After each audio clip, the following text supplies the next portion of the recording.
Congresswoman Jasmine Crockett has been everywhere, and recently she has been doing a lot of interviews. Let's check this interview out of Jasmine Crockett on Lincoln Square Media. I am absolutely delighted today to be joined by Representative Jasmine Crockett, 6th District of the great state of Texas. She has become a rock star on Capitol Hill and beyond Yes. for speaking truth to power, for speaking as people speak in the real world and not in the sort of stilted Washington, my honorable colleagues stuff that really I think most Americans sort of are disconnected with and kind of distrust. Facts. So, Representative Crockett, I want to thank you so much for coming on the show today. And I wanted to launch out on this by getting down to the business that's in front of Congress right now. We've got a real budget train wreck ahead of us with the big beautiful bill. It's turning into a big ugly mess right now. Mostly because even the Republicans seem to be realizing that massive cuts to Medicare and Medicaid are a bad idea and not popular, and also a disaster, and also a flaming clown car. So talk to us about where you see the state of play right now, and then I want to talk to you about like how those cuts would drill down and affect your district in particular. And I'm sorry, I said the 6th district. I meant to say the 30th. That is my fault. I know you did. I was thinking Jake Elsie is not going to be happy about this. No, it's all good. It's great to see you, Rick. And listen, it's what we've been talking about for probably since January, right? Mm-hmm. We've been talking about the fact that they were trying to figure out how it was that they were going to fund these massive tax cuts that they are trying to make for the Elon Musk of the world, right? Like this is what they were trying to do.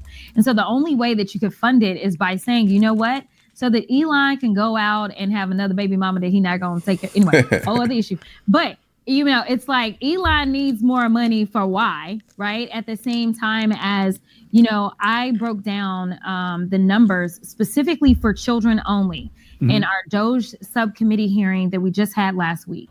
I broke down the numbers for each and every Republican member on that subcommittee. Right. And it was Marjorie Taylor Greene's district, where it was going to be 111,000 children that are potentially at risk for losing their health care. That's just the children. That's not talking about the adults. Right. And thank goodness for the House Budget Democrats, led by my good friend Brendan Boyle out of Pennsylvania. They have actually put up a website where everyone can go and see exactly in my district, what does this mean as it relates to how many people are going to be impacted by the SNAP cuts? How many people are going to be impacted by the Medicaid cuts? You can see that. And so I encourage people to go so that you can find out what's going to happen in your district. I would say in my district, I don't recall the specific numbers. I was in 70-something thousand people. I don't remember if that was kiddos or adults specifically as relates to Medicaid. But I can tell you nothing about it is good. And I can tell you that you can't tell me that you love this country or that you are trying to make this country safe or great when you fail to invest in our future. And our future is our children. And so if our children cannot be healthy, if our children may not be able to have food on the table so that they can learn and get their education, then you can't tell me that you want to make this country great, because half my life has already passed me by. Greatness is about what we do for those coming behind us, not what we do for the one percenters. Yeah, I think that's so right. And I think that this idea that they're going to give this $4 trillion tax cut to Elon and Mark Zuckerberg and Larry Ellison and a few other people at the cost of this. And you know, it's probably a pretty rare day when you and me and Steve Bannon are on the same page. But Steve Bannon even said, if they do this, they're going to really hurt a lot of red state, red district voters. They're going to hurt a lot of MAGA voters by doing this. Yep.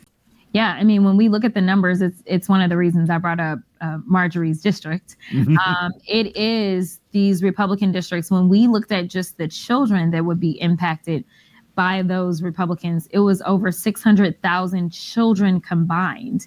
And we were wasting our time on having a nonsensical hearing that had nothing to do with the Department of Government efficiency whatsoever. So I tell you that I consistently remind my colleagues that this isn't just a fight for my constituents. I'm actually fighting harder for theirs than they are. And that is the unfortunate part. But that is what's so great about us finally getting out and deciding that we're going to engage in conversation with people that aren't necessarily just our constituents. It is why I applaud those that are going out and going into some of these very traditional red areas and explaining to them that when these hospitals end up shutting down, let's make sure you know who it is to blame, as it relates to like farmers that have talked about the harm that they have struggled with as they decided to cut USAID. You know, like we need to tell these stories. We need them to understand that they are getting rid of those that work in forestry, right? Like how many of our rural areas are needing those to actually work forestry, to actually make money, or just make sure that they are keeping their communities safe by making sure that we don't have the wildfires like what we've seen in California. And so I think that we've got a great opportunity to really focus on what brings us together. And the reality is that we are all on this same ship that is sinking. And the only people that have been given their little raft to get off the Titanic right now, it seems like, are the Elons and the Mark Zuckerbergs and the Jeff Bezos, while the rest of us, we going down. So one thing I think people have really noticed in the last few weeks is this trade war idea is hitting us right in the economy exactly at the wrong moment. There's already a lot of uncertainty out there. We've got this tax bill that was promised to have several things in it that do not appear in the current version. The tax on tips. Tax on tips. All those things that he made a big deal out of. Where'd those go? Why do people believe Donald Trump? That's my only question. In fact, no. This is actually what is more confounding for me. Sure. Isn't that people believe him? It's that he can even tell you the stupid things he's gonna do, and then people are like, oh, he don't mean that. Like they won't even believe him when he is telling the truth, because I got to give it to the guy. I mean, he ran on tariffs. Now, people may not have understood what that meant, but he absolutely did at least 100%. Run on tariffs. And people are like, oh, no, okay. We told you that the tariffs were not going to be paid for by, say, China, that it would be you that would pay. And he's like, no, did China going to pay the tariffs? Like he said that like Mexico was going to build the wall. We still waiting. That was the first. Still waiting for that check. Still waiting on Mexico to build the wall, right? Like seriously, like why do people listen to him? I don't get it. Listen, the only fake news that we have is what comes out of the White House. I think it's like the volcano of fake news. So you know, you have been a real fighter to try to get, I think, front and center some of the absurdity of the Republican things they do in the House with Marjorie Taylor Greene and other people like that. But I think it means, and I'm curious about your thoughts on this. It strikes me that you're doing this sort of, you've got a great edge and a great bit of humor about it, but it also tells an important story and reveals a lot about who these people really are and why they're not representing their district. They're representing Trump. Yeah. And so I wanted to like, what was your inspiration to like get out and get in the fight in that particular lane? Because I think it's so valuable. Yeah, I'm not really good at sitting on the sidelines and just letting people punch me. Same. And be so happy about how smart I am, right? Like, yes, if you want to go and look at the type of legislation that I file, if you want to go and look at amendments that maybe we've been able to get through on various bills, like those types of people, they will find it. They will go to my official webpage. They will see the type of bills that I'm fighting. They will find that, right? Right. But when you look at the more educated electorate, and when I say educated, I'm not even talking about like your degrees, but like literally people that decided to educate themselves about the issues and the election, they went the right way. They went the way that, wouldn't have had us here, right? And so the question is, how do you break through to people that literally don't have the time because they are living check to check, because they are trying to figure out like how it is that they can move up in the world. Like the people that are literally just trying to survive, or even those that are trying to get to a place of survival, right? Like you got to be able to break through and communicate with them too, because we are all, again, on this same ship that is currently going down. And so it can't just be, oh, well, we told you so. It has to be that we do better and that we are able to communicate. And so for me, it's about keep it simple, stupid, right? Like I mean, that's what it is. Like, keep it simple, number one, so that when people are like moving about their lives and their Right. days, that they can still understand what's going on because they don't have all day to sit there and watch CNN and MSNBC or whatever it is that they That's watch. right. You know what I mean? So that's part of it. The other part of it is that, you know, I am a trained like fighter. I mean, as an actual trial lawyer, I'm not really good with losing. Like, I'm competitive. And you know, especially when I know I'm right, like I want to prove my point, right? So that's why you see me go in and I don't just let you say whatever to me. No, I'm gonna come back. I am going to say what the truth is, and I'm going to back it up, and I'm going to put a little spice on it just so that you feel it, right? Like, just so you can feel it, and hopefully teach you a lesson about trying to come for me. Pause. Man, see, this is exactly why I am a fan of Jasmine Crockett. And would support her. She just said most people don't have the time to sit down and research these topics and watch CNN all day. So she like to keep it simple and short and sweet so people understand what's going on. They can receive it and, you know, they can get the information quickly so they can, you know, at least make some type of decision, educated decisions, you know, even if they didn't have the time to sit and go and research. Because she said most people that actually go and research, they will, you know, pick the right side. But that's what I like about Jasmine Crockett. But let's keep going with this interview.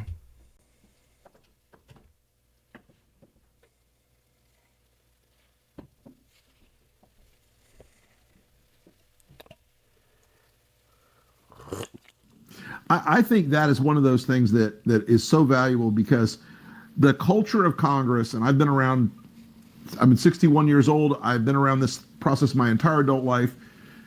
It used to be that I think a lot of these MAGA Republicans got away with the idea of I can punch the Democrats and run away.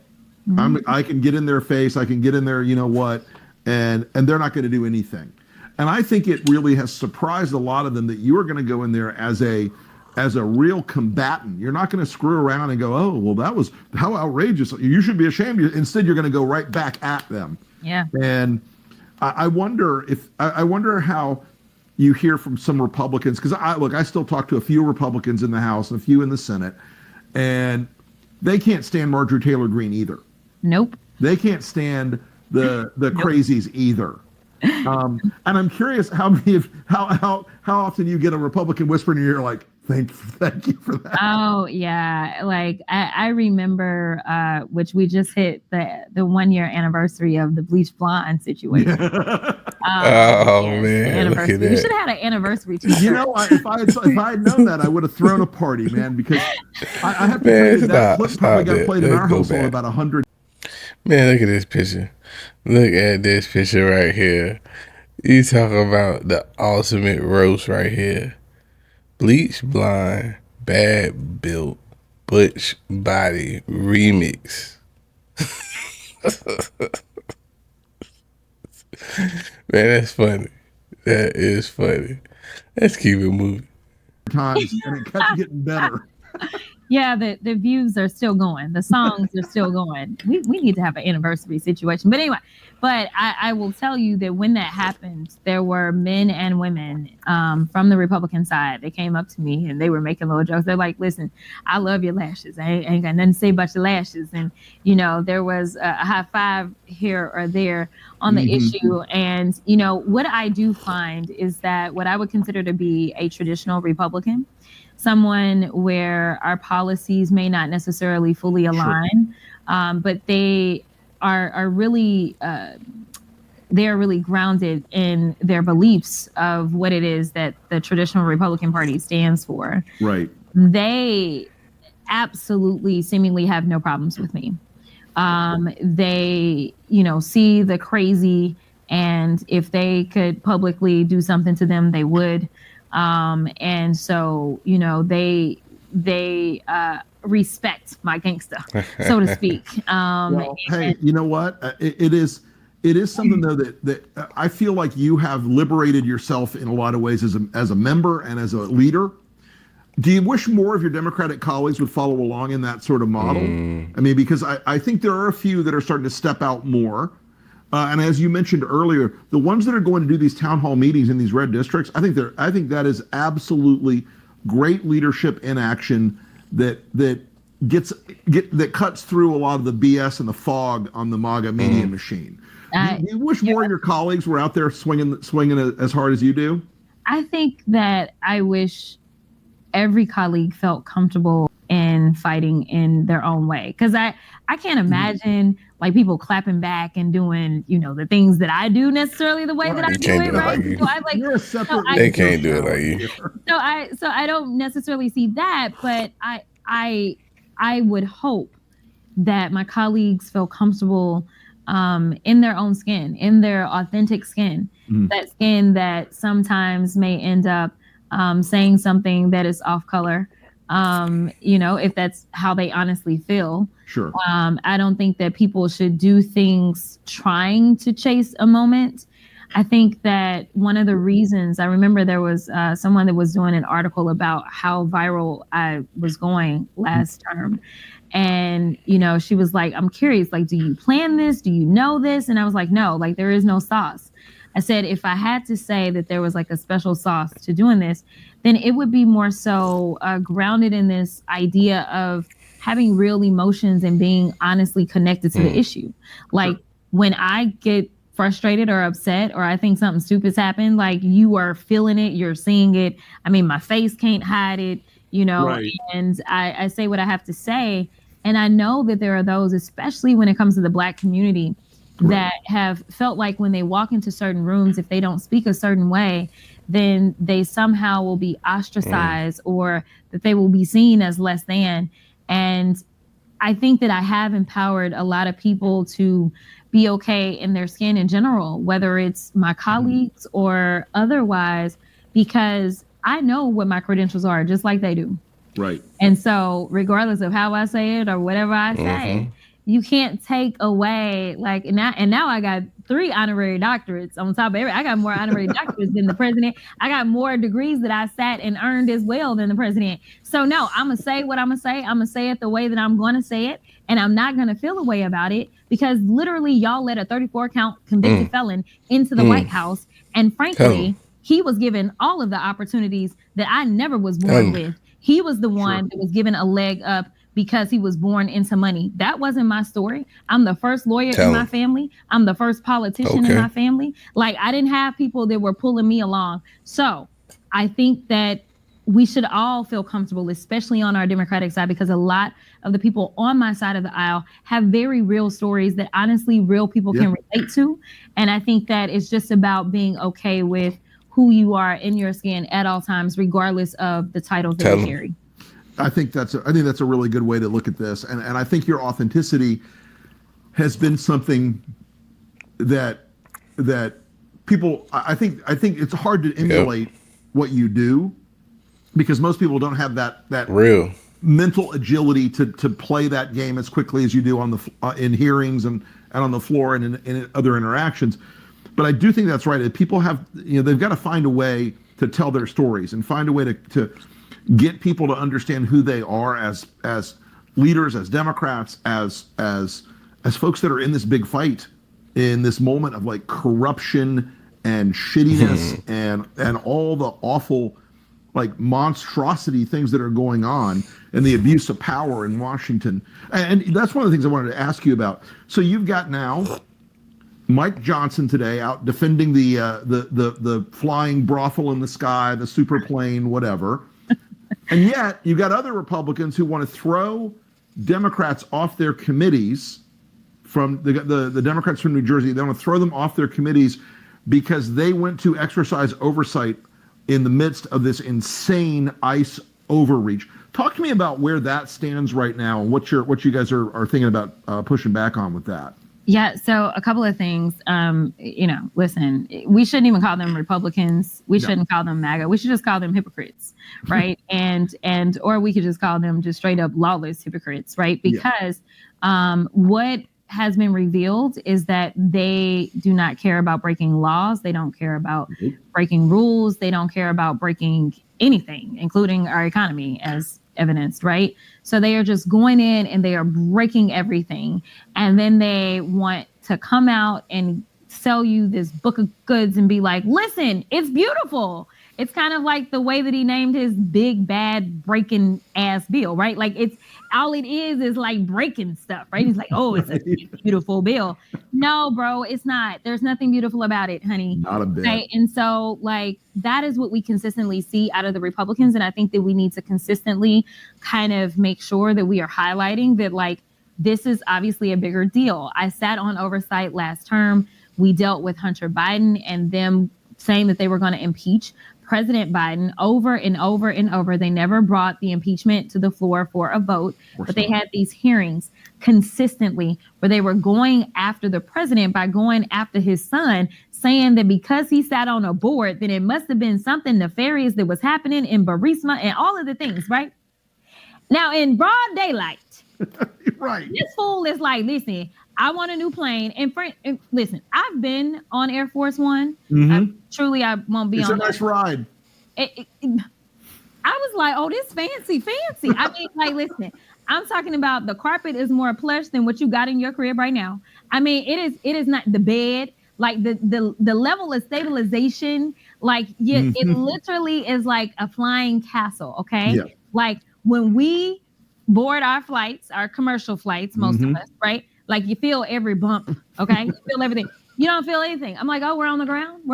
We landed. No, you feel nothing. It is like the biggest, but yet like most comfy, cloudiest ride. And so, you know, I did not realize that we had paid for a Boeing plane. So there is a new Air Force One. There's two of them coming, actually. That's coming. Yeah. And I'm like, well, this seems like it's wasting money. Number one, because we already paid for one. So what you doing? Number two, we can get to the Constitution that y'all seem to love only when you're talking about the Second Amendment. I don't even know if they know that any other amendments even apply because they did. The guys who carry the little constitutions in their pockets all the time, they don't seem to read many of the other amendments. No. And then they misinterpret the Second Amendment anyway. But that's the only one you ever hear them screaming about. You ain't gonna hear them screaming about the 13th, the 14th, the 5th. They ain't gonna scream about that. So like, yeah, it's like due process. What's that? Read the Constitution. You know, they want to talk birthright citizenship. What's that? Read the Constitution. Like, bro, like literally, like they do not care about the Constitution, or they just don't know. And they think it's a Chinese menu. They can pick one from column A, one from column B. Right. Yeah. No. They literally. I promise you. Like they only talk about the Constitution for like one amendment. So anyway, so I say that all to say that we have that lane and we need to talk about it. We need to talk about him violating the Emoluments Clause. We need to explain to the American people, forget even the name of it, just know he violating the Constitution, and that the rule is to make sure that we do not have a president that has been compromised in any way. Our founders thought it would be smart to say, hey, if you are trying to accept a gift of any kind, $50 worth of a gift, okay, then what you have to do is you have to come and get permission from Congress.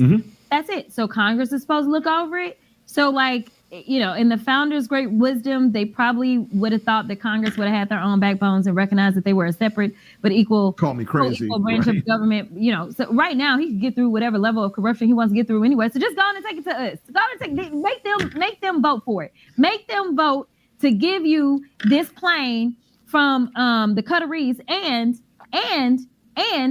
Mr. I am the king of Signalgate administration, right? Yeah. Like, are you crazy? Like, you're going to take a plane that's been over with their Iranian and Chinese allies hanging out. Sounds secure to me. Sounds like it makes sense. Like, this is how dumb he is. This is why it's like, no, don't police my language, because he's an idiot and he only has like a third grade vocabulary. But then on the other side of it, on Tuesday of next week, I am actually supposed to have a hearing.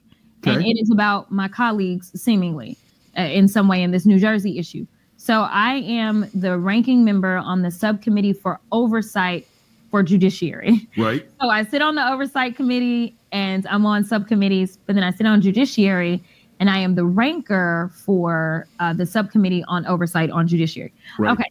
So I get notice today of a hearing having to do with ICE not being able to do their job or something. I don't know. Anyway, because like when they send you a hearing notice, it's like something very vague. And the chairman is from New Jersey.